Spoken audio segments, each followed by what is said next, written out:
اعوذ باللہ من الشیطان الرجیم، بسم اللہ الرحمن الرحیم۔ ناظرین، امام علی علیہ السلام اپنے شاگرد حضرت کمیل سے فرما رہے تھے کہ اے کمیل، لوگوں کی 3 قسمیں ہیں۔ پہلی، فعالم الربانی و متعلم علی سبیل النجاہ و ہمج اتباع کل نائک جمیلون مع کل ریح لم یستضیعوا بنور العلم ولم یلجا الی رکن وثیق۔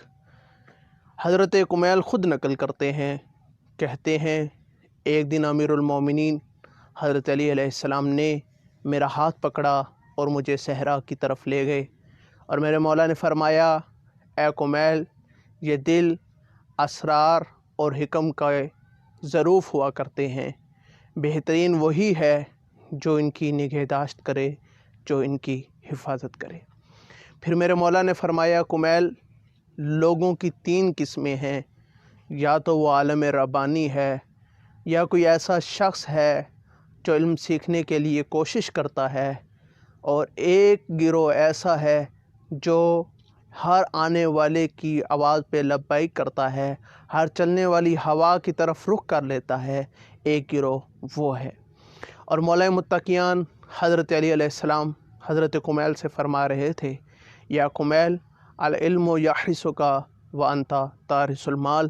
اے کمیل، اگر انسان علم حاصل کر لے تو علم انسان کی حفاظت کرتا ہے، جبکہ اگر انسان نے مال اکٹھا کیا ہو تو مال کی خود حفاظت کرنی پڑتی ہے۔ پھر میرے مولا نے حضرت کمیل سے فرمایا، اے کمیل، وہ چیز جو مال کے ذریعے سے حاصل کی جائے، جو ہی مال ختم ہوگا وہ چیز ہی زائل ہو جائے گی۔ اور پھر میرے مولا نے فرمایا، یا کمیل، العلماء باقون ما بقی الدہر۔ اے کمیل، علماء اس وقت تک باقی ہیں جب تک زمانہ باقی ہے۔ اور میرے مولا نے خود نہج البلاغہ میں کلمات قصار 147 میں فرمایا، میرے مولا نے فرمایا، یا کمیل، حل لک خزان الاموال وہم احیاء۔ اے کمیل، وہ لوگ جو فقط اور فقط مال اکٹھا کرتے ہیں وہ زندہ ہونے کے باوجود بھی مردہ ہوتے ہیں، اور علماء اس وقت تک باقی ہیں جب تک زمانہ باقی ہے۔